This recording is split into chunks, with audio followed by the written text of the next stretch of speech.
Well, good morning, everybody. So welcome back from your coffee break. Our next speaker up in today's rodent webinar is Dr. Claudia Riegel.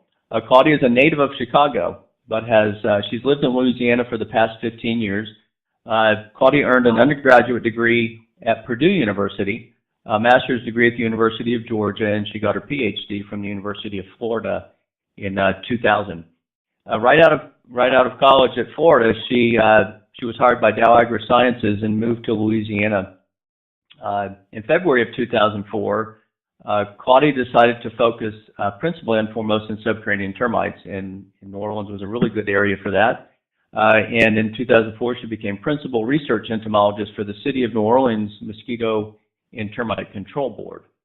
In 2006, she became assistant director of that lab, and in 2010 was promoted to director, where she provides technical support for the City of New Orleans in the pest control industry. She conducts independent research for the group, collaborates with industry for enhancements of existing products and testing of new products that are coming on the market. And she collaborates with government organizations and universities on a variety of research projects involving rodents, mosquitoes, termites, and a variety of other pests found there in the New Orleans area. Providing information about termites, mosquitoes, rodents, and pest issues after natural disasters to pest control professionals and to the public is part of her job responsibilities, and they know a little bit about natural disasters there in New Orleans.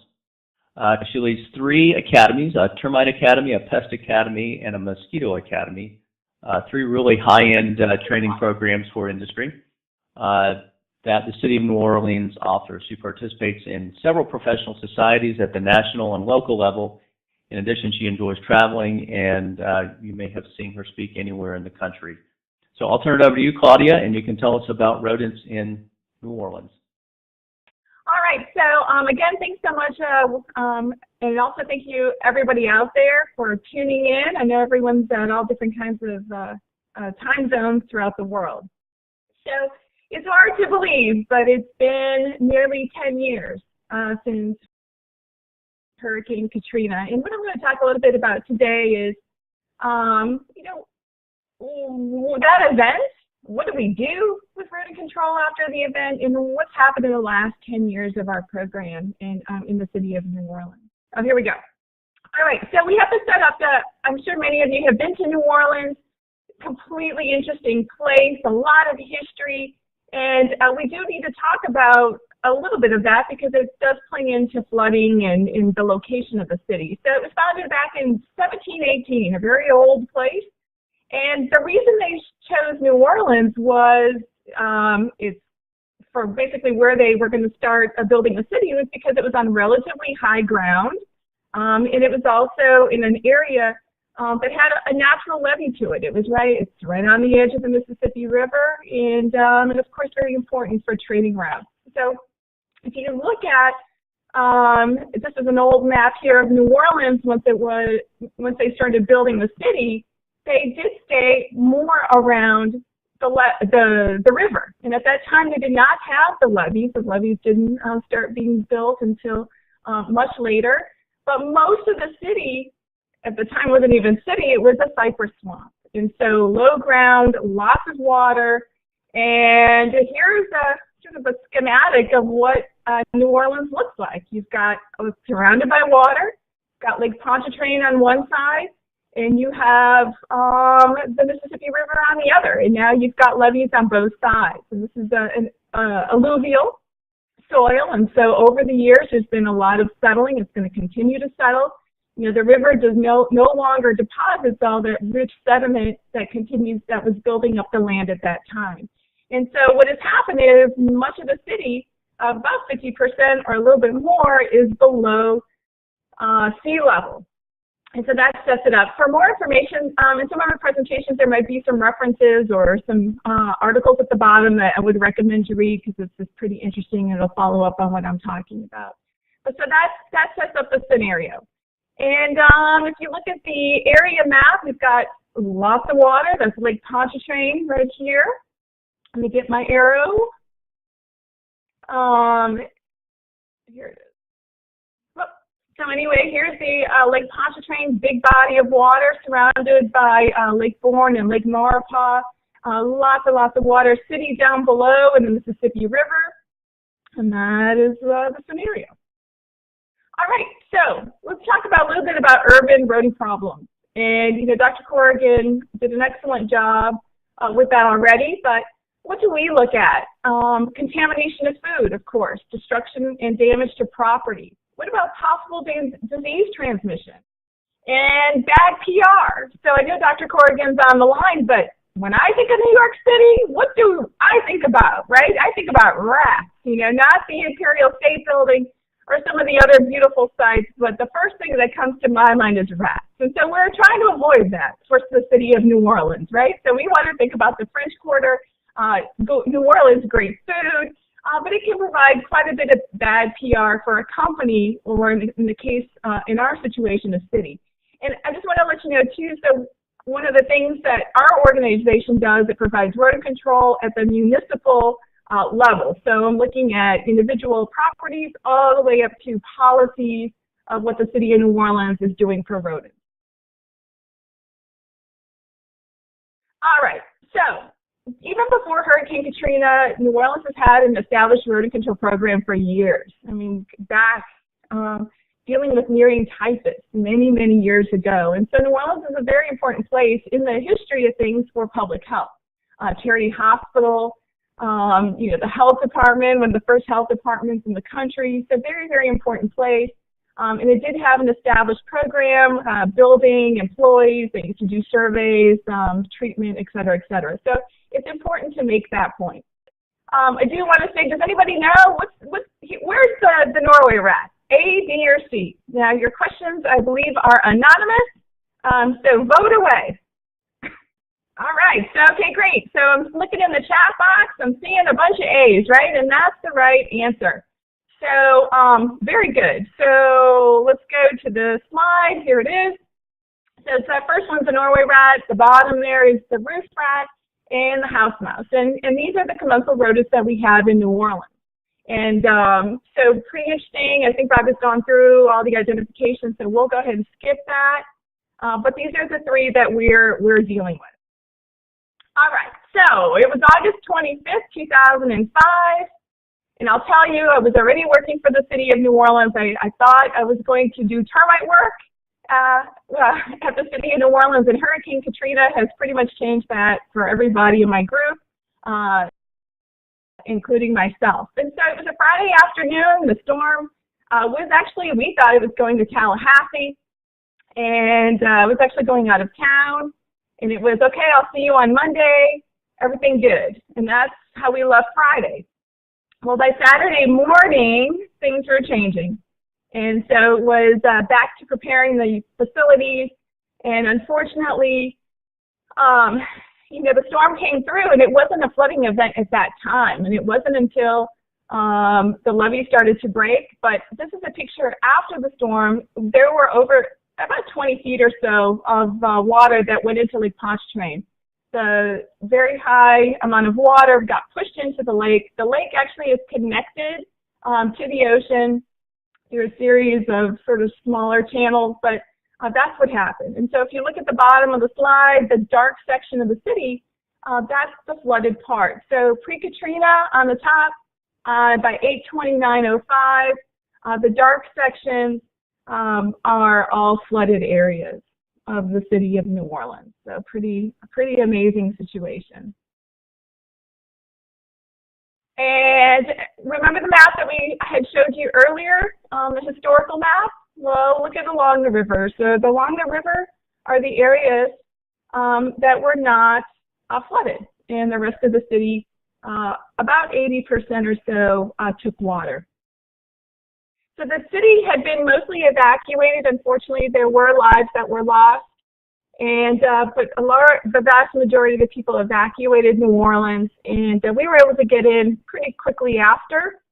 And it was a pretty amazing scenario, I should say. The Coast Guard, pretty amazing folks, rescuing people constantly from rooftops and throughout the city. And, you know, one of the things that I remember the most, September 19th, was just the sound of the Black Hawk helicopters. It was silent. There were no birds. You could not hear birds. You could not hear anything other than the Black Hawk helicopters back and forth. So we were able to get in, fortunately, September 7th. Most of the city was still flooded. This is Civil Air Patrol. We were in Baton Rouge at the time. And we were able to get into our facilities using the Civil Air Patrol because there's an airport that is on the lakefront. And that's where our facility was. And it's outside, it's still outside the levee protection. So we had 11 feet of water in our facilities, and then the water receded. So we were actually able to get back in, only a couple of us at the time. And this is one of my photographs, just to give you an idea of what the other side of the levee was. And I think unless you go through one of these experiences, and I don't wish it on anyone, it's incomprehensible, to really understand the level of destruction that is possible. So here's our facility. We were on the lakefront. We had 11 feet of water that came in. And for us, we were in a way fortunate that the water receded quickly.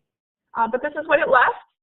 And so, I'm not talking so much today about disaster preparation and what you should be doing and all of that, but that's a presentation in itself. The one message I will give you is that you must now think about what you would do in some sort of emergency.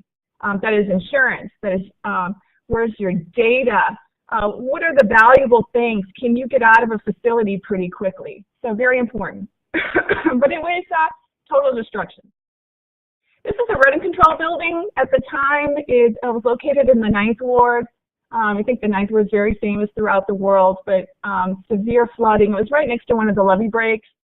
This building, and sort of a funny story, if there is one, this particular building was on Port Authority property. And we went to do an assessment one day, and the building was entirely gone. They demolished it immediately and took it away.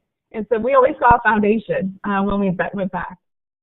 All right, so let's get back to inundation. So this is important, right? So many of these areas, if you look at the legend there, have been flooded for over 20 days. So some places water 3 weeks up to the roof. Pretty amazing. Every single drop of water had to be pumped out of the city. Remember that bowl that I had showed earlier? Well, that's the situation. And so there are pump stations throughout the city all over, and every raindrop that comes in gets pumped out into the lake. So that was a long process of doing that. So, all right, so now it's September 19th. The city is under lockdown. That's me driving. I was able to get some volunteers, fortunately, through networking through the state, from New York City, actually, who wanted to come and help. They were pest control operators.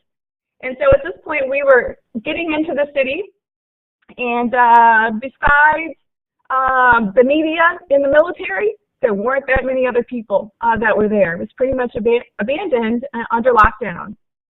And so what do we have to do? We had to find our property, secure it. We were at that point already working in the EOC, myself and our director at the time, working in the Emergency Response Center, and working with CDC and the Louisiana Department of Ag and Forestry and the State Environmental Group. And we needed to look at what was going on in the French Quarter and other areas that had not been flooded where there were first responders. And so the first thing we did was really survey the critical facilities, looking at the populated areas. So there's some photographs here, some of our folks from New York City, great guys that came to volunteer. The top right is the Superdome inside. I think everyone's familiar with that story. And also a lot of military folks in helping with the disaster. And so actually at the bottom, those are military folks that were sleeping in tents. And because of abundant food that was there, burrows started to pop up everywhere along that area. So I have a question for all of you. So in the United States, do rat and mice populations rebound immediately after a disaster? An increase in rodent-borne diseases are usually observed. Is that something that happens here in the United States? True or false? All right, I'm seeing some answers. Okay, and the answers that I am seeing is that it's true. All right. Let's see here. What is the, Jim, I can't see the results very well. All right, so we'll go to the answer though.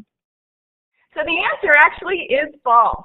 All right, so immediately after a disaster, you typically do not see a quick rebound. So the number of rats and mice are often reduced. I mean, think about it like people. They're displaced. They're disorientated. Some have died, unfortunately. Well, I guess for the rats. And then what happens is it takes them a little bit of time to reestablish their population. And so rats are very good swimmers. You have to remember that. And many of them did move around. And we did see that rodents appeared in areas that were not, I would say, typical neighborhoods, for example, that we didn't see a whole lot of rats before. We began to see some rodents. And so the colonies begin to reestablish 6 to 10 months after a disaster. And, you know, we don't see very many cases, if any, of rodent-borne diseases. You can look at Hurricane Katrina. We did not have any reportable diseases, and also spoke with Dr. Corrigan as well. We did not, they did not see that in Hurricane Sandy either. Now, there's lots of literature around the world, and there are examples from China, for example, supporting the reestablished 6 to 10 months after flooding. Same thing, and you'll see in our data is very similar. All right, so look, it's rodent control, vector control, just in general, and I'm going to include mosquitoes in this one, incredibly important during an emergency and during the recovery of an area. And it's very important for all of us to communicate that to decision makers, to the public. It's very, very important. So it's critical, and it's very critical for the long-term recovery. There is a role, there's an established role if you look at the procedures for an emergency response center. A lot of rodent hysteria and sensationalism that happened after Hurricane Sandy, it happened after Hurricane Katrina. People are generally scared of rodents, and it makes for good stories. And so, you know, the rats are taking over New Orleans. Plague is going to begin to kill people or make people sick. You hear all kinds of things. Wrong information is often disseminated. I remember I was doing a radio interview and somebody had asked or heard, I guess, that bait was going to be dropped from airplanes. No, that was not going to happen. So just a lot of bad information gets out there. Now, it's very important to understand the current rodent situation, and each city is going to be different based on what kind of infrastructure is there for rodent control and management. You're going to have to implement control methods in critical need areas. You know, when the infrastructure completely breaks down, you're going to have to reassess and what's important. And it's usually the critical needs, the first responders. Look at those areas. You have to partner with agencies. There is no doubt about it. You cannot do this in a vacuum, and the pest control industry is an incredibly important partner. You're going to have to work also with your communications department to disseminate accurate, relevant, and easy to understand information. So we tend to keep it at the 3rd grade level so that everyone understands and can read, but it's different. Now, to top it off, you know, it was a very difficult situation. Here comes another hurricane 3 weeks after, and this is Hurricane Rita. So for New Orleans, you know, for the west side of Louisiana and Texas, it was devastating. For New Orleans, it reflooded the lower Ninth Ward, but it was you didn't have full flooding again. Now, when you're entering these kinds of scale of disasters, the infrastructure has breaks down, and the trash was not being picked up, and so you had just piles and more piles. You're in New Orleans, so you never know what you're going to see, right? Piles and piles of trash, and the trash changes. You know, the first thing is when people come in,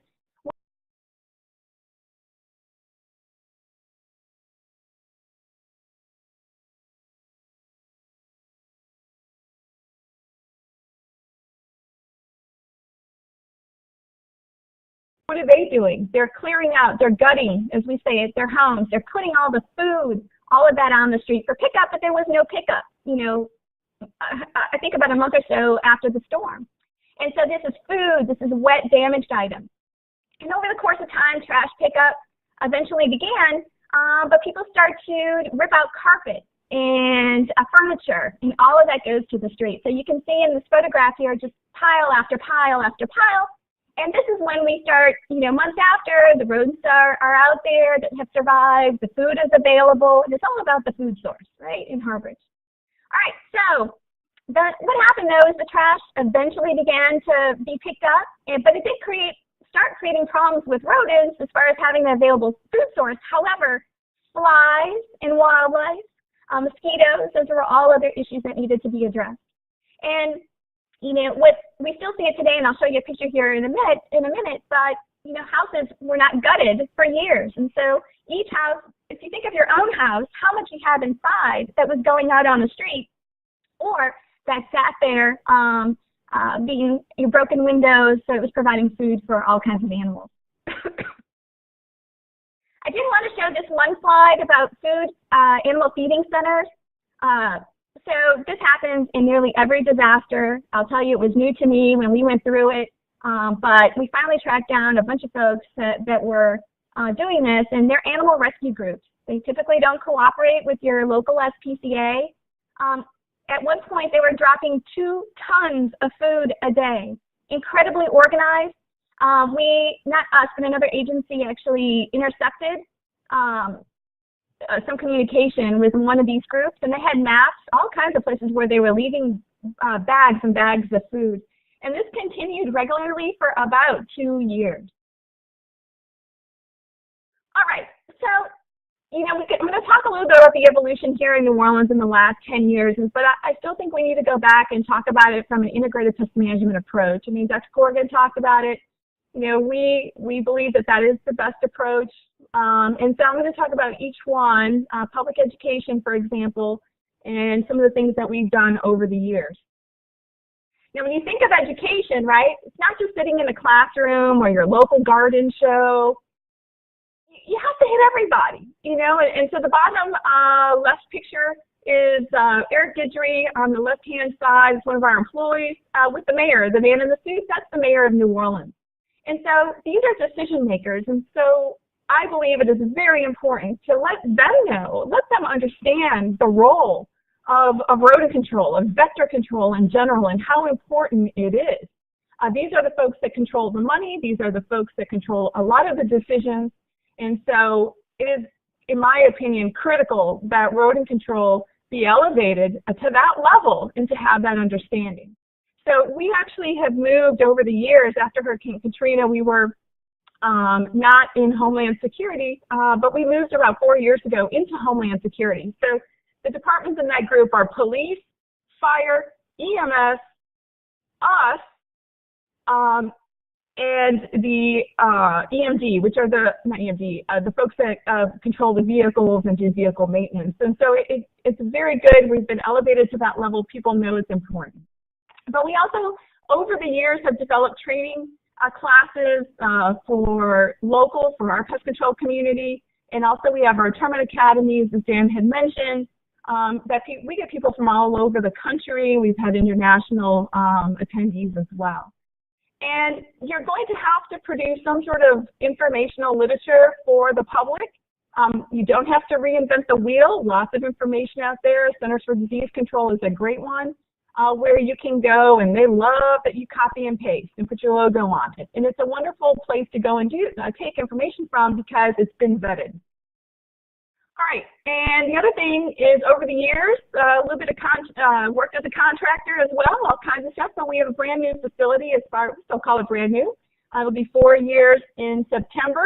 To the left-hand side is Dr. Mike Carroll, who's our director, and then on the right side is Mr. Ed Bordas, who's also our director for many years.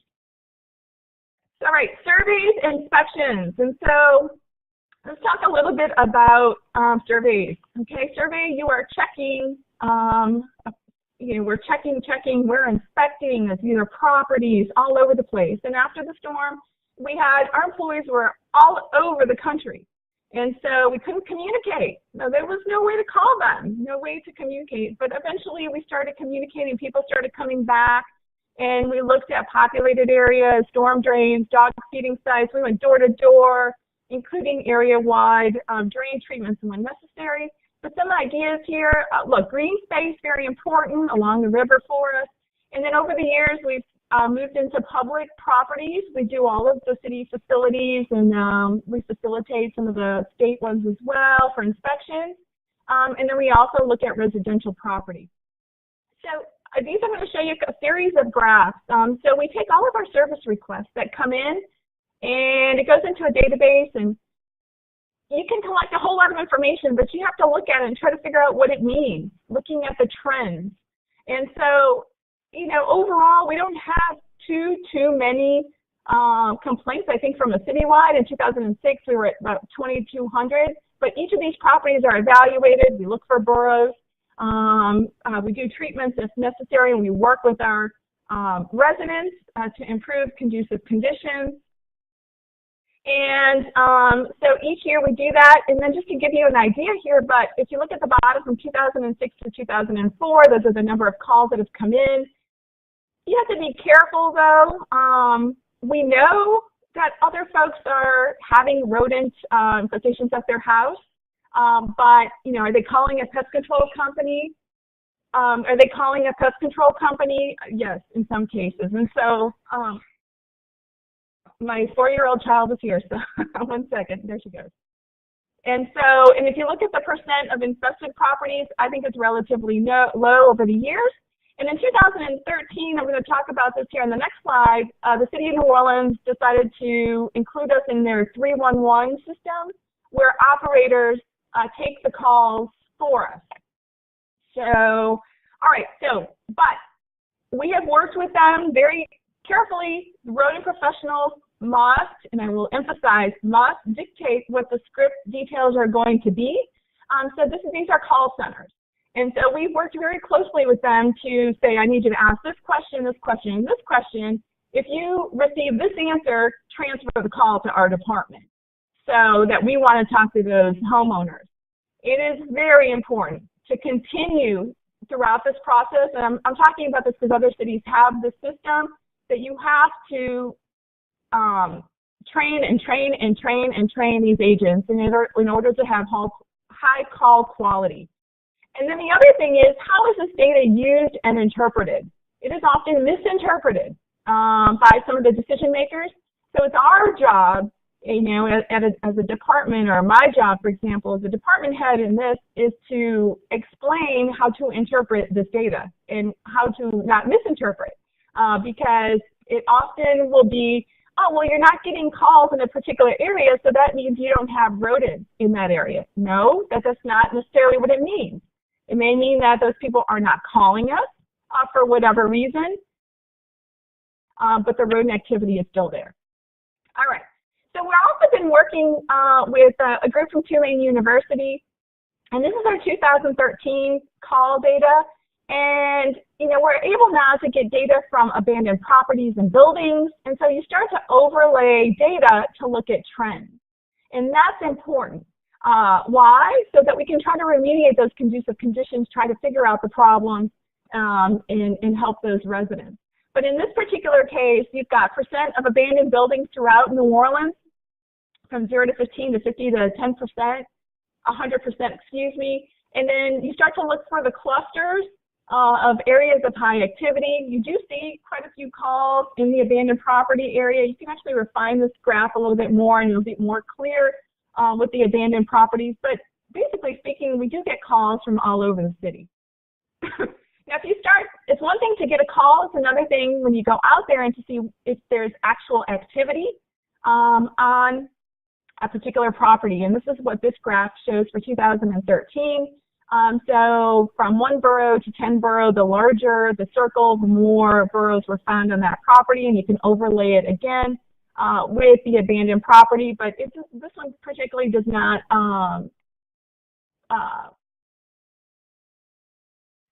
for example, this one does not necessarily, link into the abandoned properties as well as the overall calls. All right. So what about sanitation? Okay, so what's the first rule in rodent control? Clean it up. Okay, sanitation, very, very important. And so, you know, look at abandoned properties. This is what we're dealing with still today. So in 2008, there were over 65,000 abandoned properties. This particular administration has worked very hard to get these properties back into commerce or residential, of course. And so by December of 2014, we're looking at still 28,000 properties, a little over 28,000 properties that are throughout New Orleans. And these are some of the examples that you may see. Some are gutted, windows open. They should all be boarded up. But the thing is, it's got high grass, and so it provides the harborage for these animals. And also, in 2006, we introduced an integrated pest management program for the city of New Orleans. And we're pretty hardcore when it comes to that, all right? So we tell people to clean up all the time. And, you know, fortunately, we already now have buy-in. It's taken us many, many years to change that mindset of, you're just going to come over here, you're going to apply some rodenticide or some insecticide, and I don't want to see you again until I have a problem. We don't do that anymore. We tell people to clean up, and we stay on them to do it so that we're remediating the situation. I'm reducing my labor costs, and I don't want to have all the callbacks. And so what we want to do is get into a monitoring mode. And in 2006, we were fortunate to receive an EPA grant for school IPM. We had 3 demonstration buildings. We don't have the time today here to talk about it, but rodent control was a big component of it, and we were able to do a lot of exclusion. And there was a question about treatment with exclusion and baiting at the same time. What we actually did was you close the envelope, and instead of baiting or using any, you know, schools are sensitive to accounts, and so we actually opted to go with using snap traps and trapping at the same time. And so you close the envelope, trap at the same time, and that's what we did. Now pay attention to detail, right? So look at these delicious Hershey bars. The mice were all over it. Can you see the gnaw marks on there? And you have to be a detective. You have to be, and this is Dr. Corrigan's saying, but you have to be like Sherlock Holmes. Pay attention to all the details and all the clues. And it was following the dropping trails, and we ended up taking this to the candy machine. And, you know, people were buying candy out of this machine all the time. And if I'm going to go back one slide, but look, there was a garbage can right next to the vending machine. And so that was wide open. All right, so very important too is before 2007, you know, after Hurricane Katrina, trash pickup was you get your can, put your trash, and it's usually without a lid. And that is an unbelievable amount of food for these animals throughout the city of New Orleans.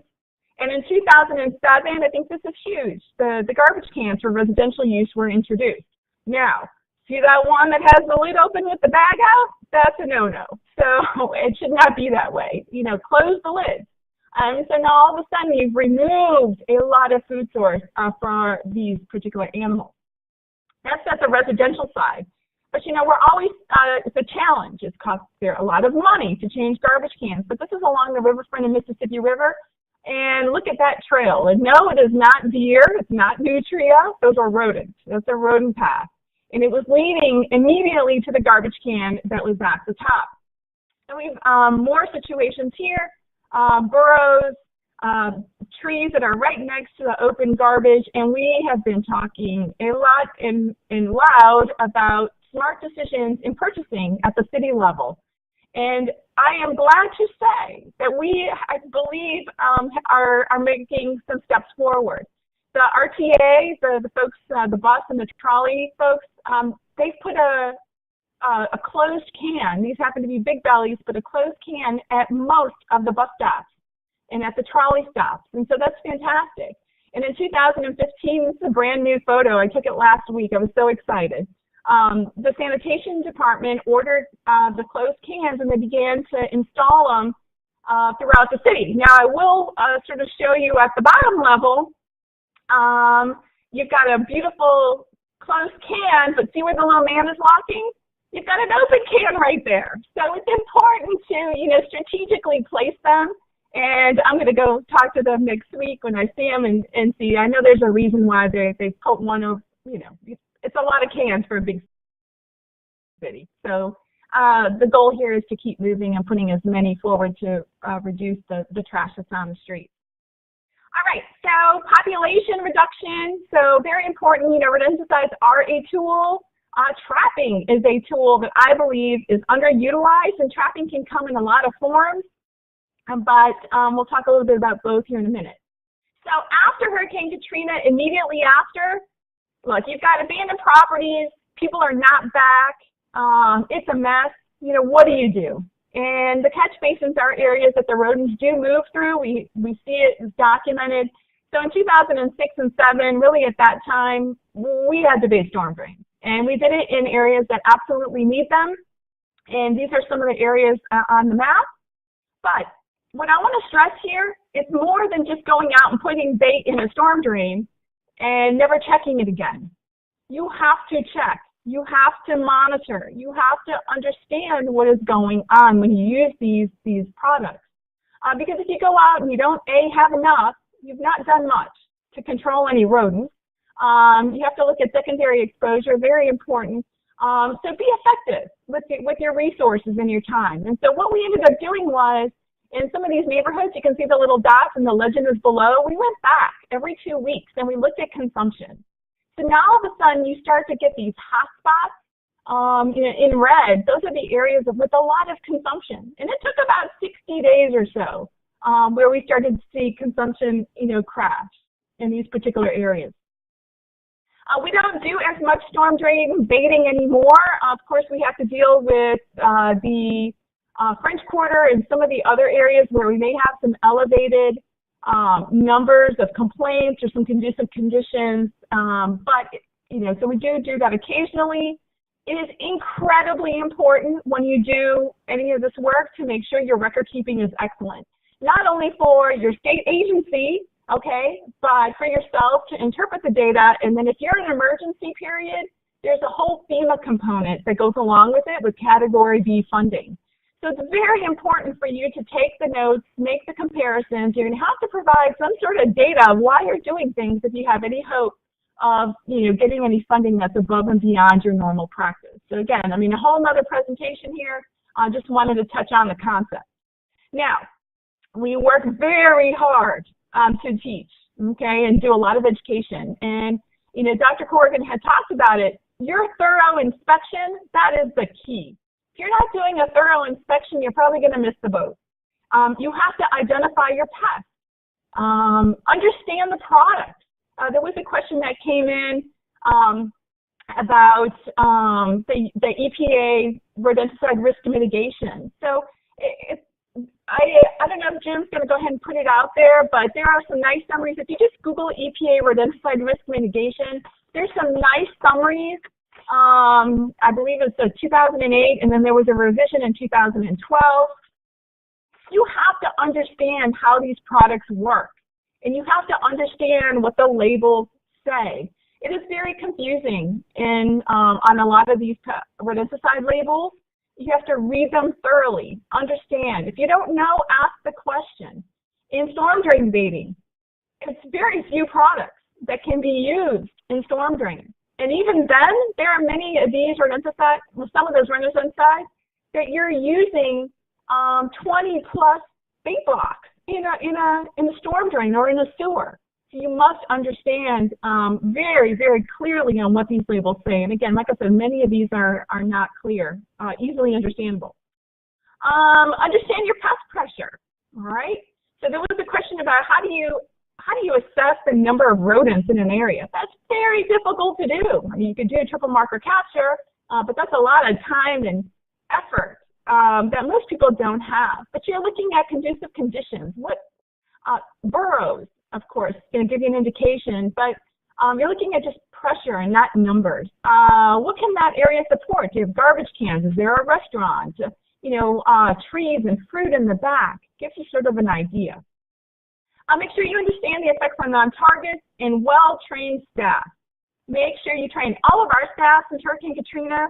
All but one is licensed with the Louisiana Department of Ag and Forestry. In my group, if you don't have a license, you don't touch a rodenticide or a pesticide, and that's how it is. So very, very hard about that. And we also go above and beyond. There's all kinds of free training out there from HAZWOPER.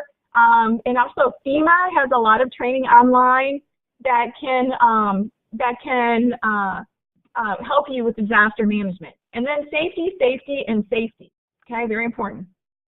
All right, trapping. Very important with using their snap traps. Somebody had asked some questions about glue boards. I put the answer in the chat. All right, and also there's Timmy Miter at the bottom here, one of my rat guys. Awesome. He's predating these snap traps for mice in a brand new building that was built for City of New Orleans. And look at the top one with the rodent. So you look at it and say, wait a second, why is the body snapped? Why is not the head not snapped?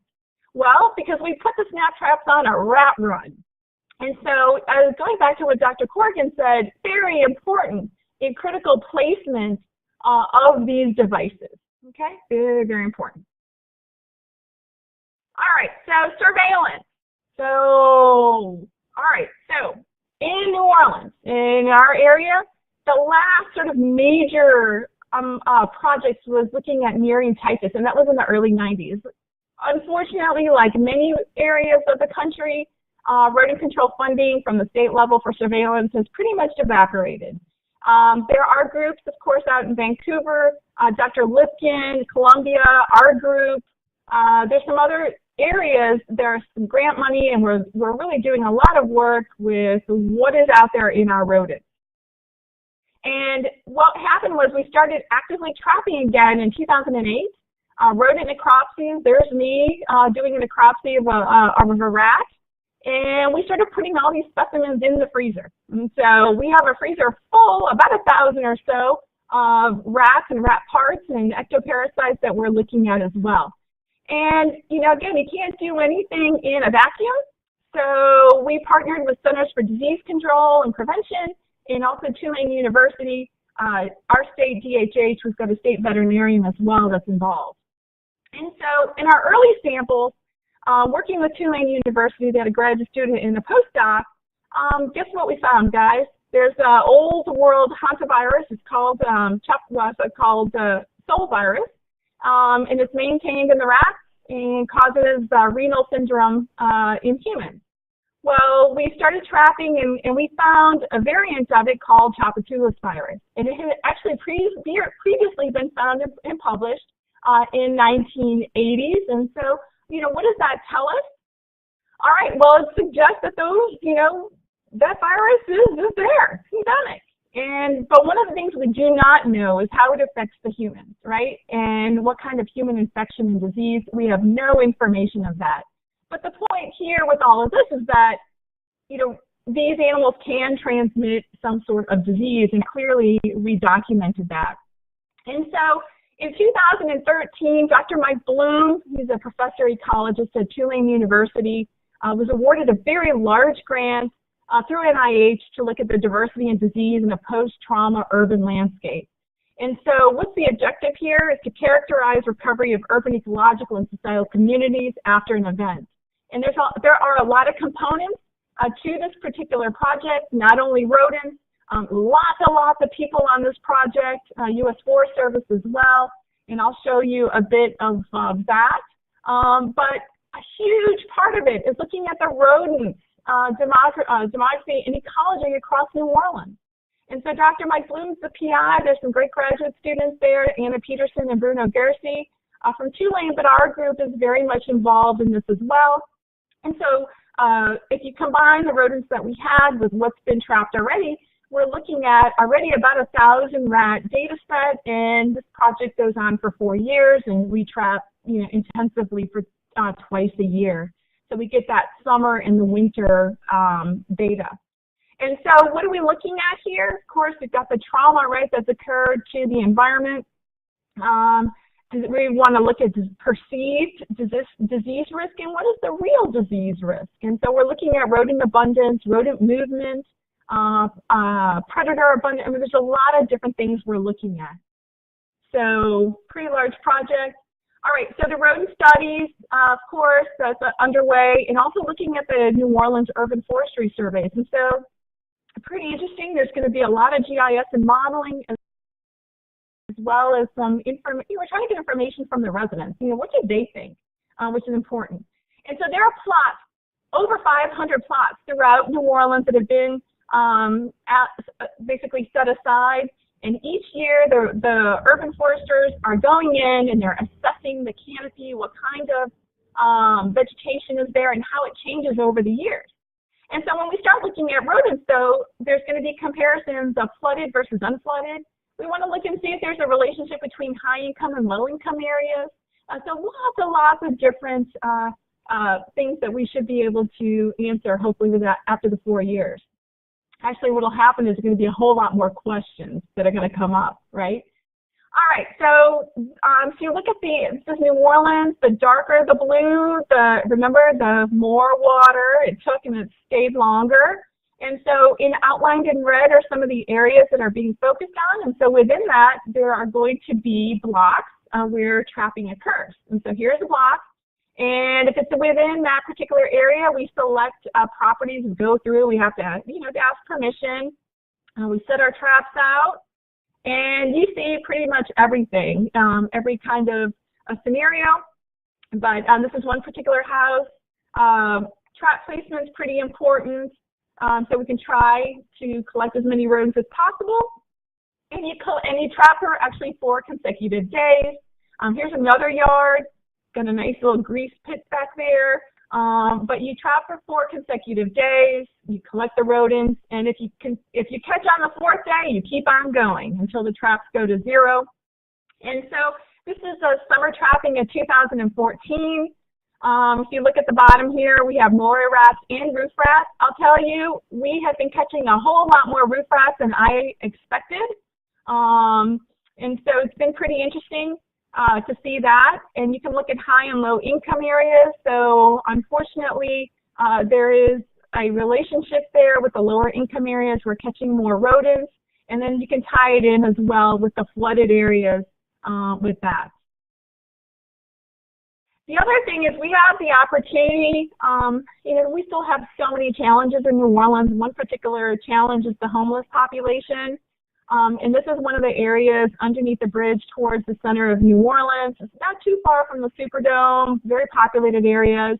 The sheltered area with the highway above, and so it's an area where a lot of homeless people are. And unfortunately, the rat population is extremely high there, I'd say. We don't know numbers, of course, but we know that the pressure is there just from what we see and the signs. And so what we wanted to do is sort of refine the trapping to a smaller scale. The bottom here is the New Orleans mission, so they provide food, some shelter, places like that. And so this area has a lot of people that are mingling around. And, we kind of overlaid it, actually, the study with the bait choice. We were trying to figure out what do these rodents in this particular area like to eat. We were looking at everything from dog food to peanut butter to fish heads to maximize what our trap counts. But I'm not going to show you the data there today just because we don't have the time. But I do want to talk about the rodent numbers that we did catch in this area. And so the closer you are to the mission, so if you look at plots NML, the more rodents that we caught in that particular area.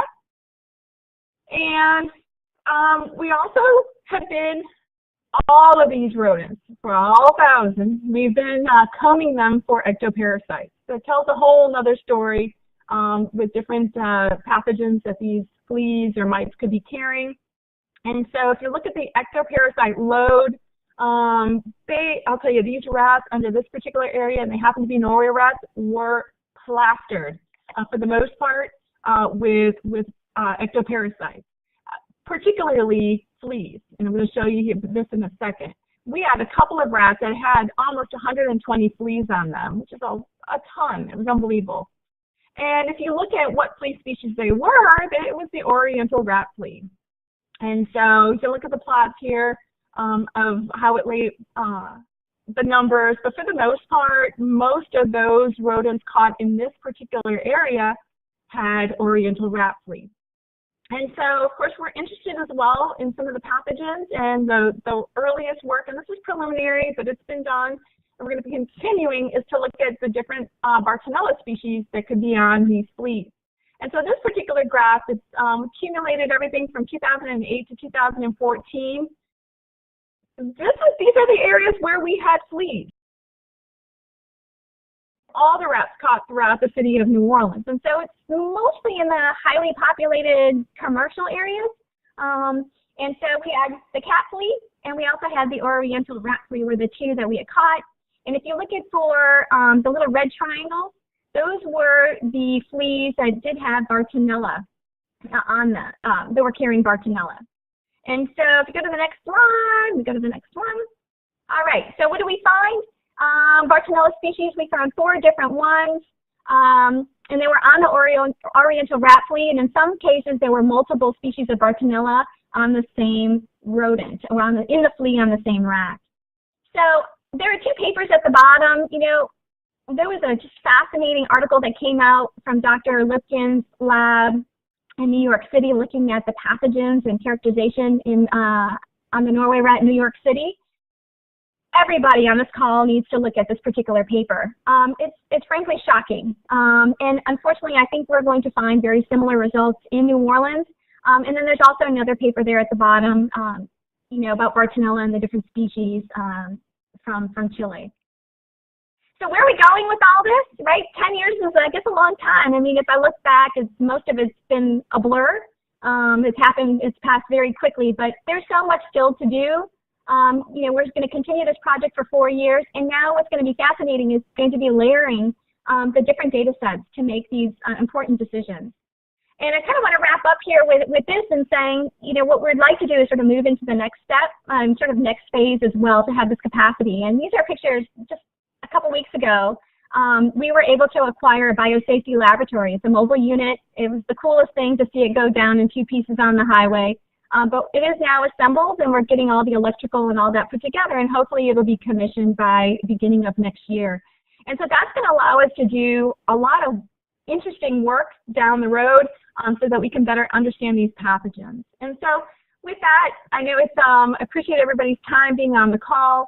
You know, 10 years, we've made a lot of progression, but we still have so many issues to work out and to improve our situation and making smart decisions.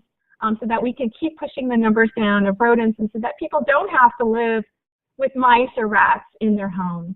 And so at the bottom here is a picture of my team. I want to make sure that this is not, you know, this is a team effort. And I'm very proud of our team. They are incredibly hardworking and dedicated employees. And so without that group, you know, we really would not have been able to do so much. So anyway, with that, thank you so much. All right, thank you, Claudia. It's very enlightening, and most of us had forgotten how bad that hurricane was to the city of New Orleans. So just reminding folks, that's only a third of what Claudia does, right? So they still have Formosan termites in that city, and tremendous mosquito problems as well. Maybe we'll have you back on sometime, Claudia, to talk about those others. But we did have a few questions that came in. So people wanted to know about pesticide product selection and label use restrictions. Right, so, you know, look, I'm not going to tell you today, use this product versus that product, because every single one is different. And when I tell you we read labels all the time, even this week, you know, we're trying to make decisions about what products we're going to be using and how we're going to be using it in storm drains and, you know, for rodent burrow baiting.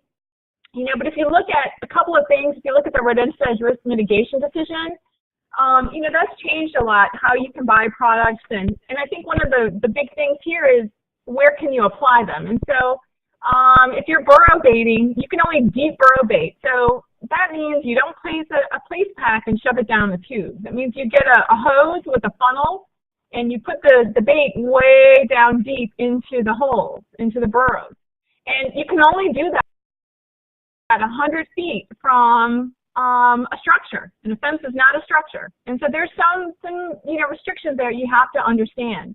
And then you also have to look at the labels to see how much of the product you need to use and sort of what's that range of that. So look, there's lots of products out there. You've got the 4 different AIs.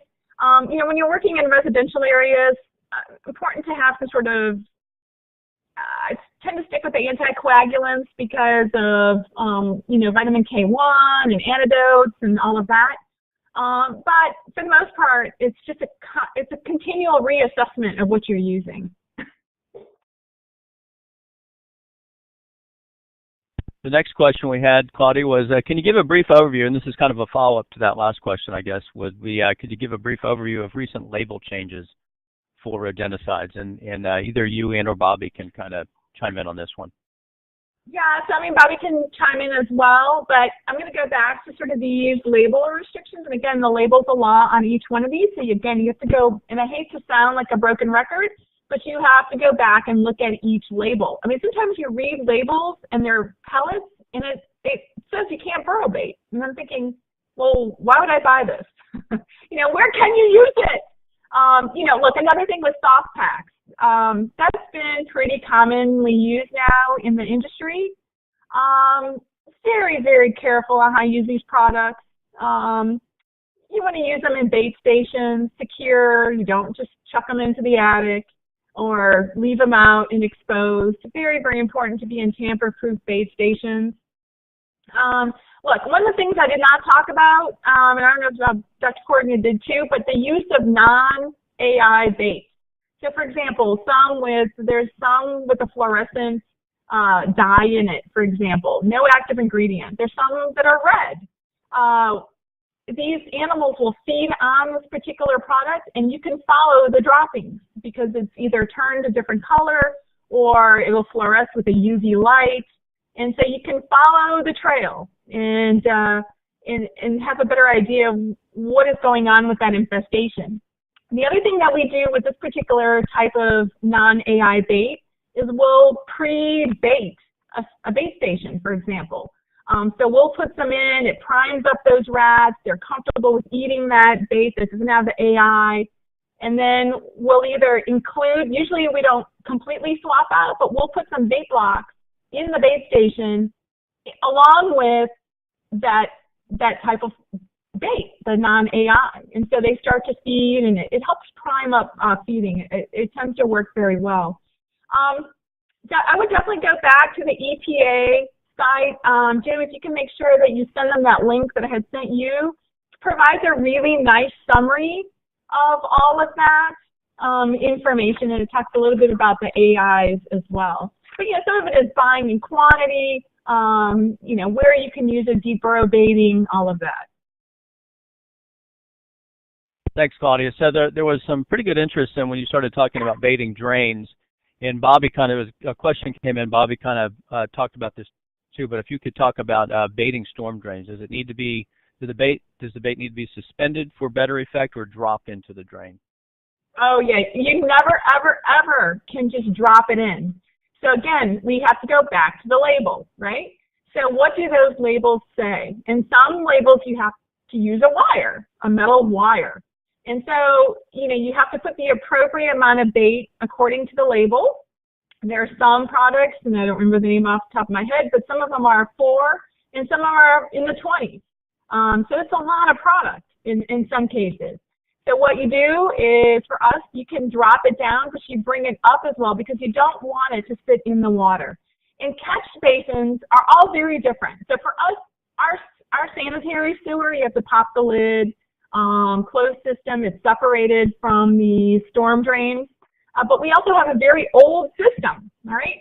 So I didn't talk about this, but we have a lot of water that leaks out. It's like 40 to 60% of the potable water leaks into the ground in New Orleans. Now, granted, that's separate from the sanitary sewer, but what it does tell you is that there are a lot of cracks out there, a lot of breaks.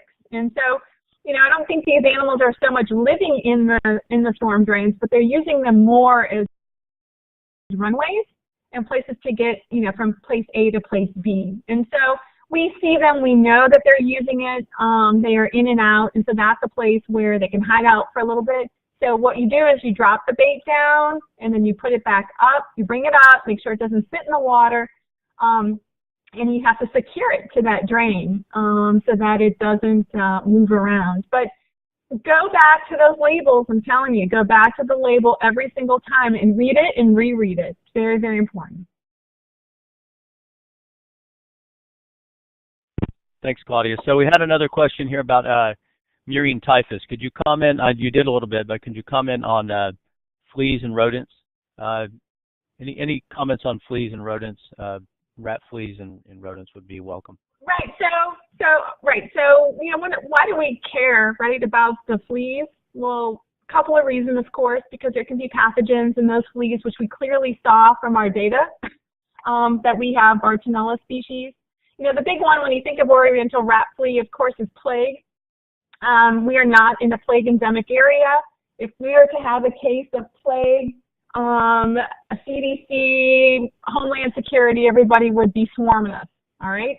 And so, we have to have an understanding of what's going on there as well. From a city standpoint, it is unlikely, but always possible with some, bioterrorism with plague, for example. At this point, we have a better idea of what areas we have to be really concerned about. Most of the city of New Orleans, we did not see the oriental rat flea. It's here and there. The majority of it is, unfortunately, near the Superdome. It's in the homeless area where it's associated. These animals, unfortunately, are associated with people. So that is a problem. And so one of the things I did not talk about here today, we're working with Mr. Rusty Onscore from CDC. He's the plague man for that group. And we're in the Superdome now, actually. They're probably there today. And we've been tracking and doing assessments to see where are the rats in that particular building, in and around, that if some crazy person comes through, because plague is, not that hard to rear, and they put it out there, do we even need to be concerned? And so in this particular case, I would say yes, we do have a concern because we have the rat and we have the flea, and if they throw in the pathogen, then we potentially can have a problem, and you have the people that are exposed. There's a big unknown here. What's going on with the humans, and how do we get the human serosurveys done in order to find out what's being transmitted to these folks. Not all of these are reportable diseases to DHH. A lot of times the symptoms, maybe someone just is kind of under the weather and they don't associate a rodent-borne pathogen with it. I don't feel well today, or I went out to eat. And I must have eaten something that's not good. But what we don't know is, where the rats in the sewers to then in the kitchen to on the plate, onto the food, into the person. And so, that's the million-dollar question here, Dan. How do we link those two things together? And so I think it's fantastic that we're trying to understand, and not only us, but different groups in the country, Bobby included in all of this, is that, what are in these animals? And we have to elevate the importance to decision makers so that there is appropriate funding. Look, rodent control programs throughout the country are disappearing. Everyone should be shocked. They really should. And, we're not. We have to, as a professional group, we all have to let people know that it is not okay. It is not acceptable to sit and live with mice and rats in your home. What do we need to be doing? And I will credit our administration in that, they want to know. I want to know, so that we can make strategic decisions to protect the citizens and the tourists. Okay, we just have. I just want to make a quick insert there relative to the murine typhus issue is in both New Orleans and New York City. Especially you may want to check a paper in the Journal of Medical Entomology just recently published by Matt Fry, worked with the Columbia Group, that the number one flea found on the rats in New York City was in fact the oriental rat flea, similar to what Claudia was talking about in New Orleans. And of course, you can tie that back into the Columbia paper Claudia showed, and also to previous rickettsial issues associated with the city of New York and other old cities on the East Coast. That whole area has a real potential to have a presence with the rickettsial groups. Now that we know oriental rat fleas is so darn prevalent at this particular time. Yeah, very good. Thank you, Bobby. Thanks, Claudia. We just have one final question here.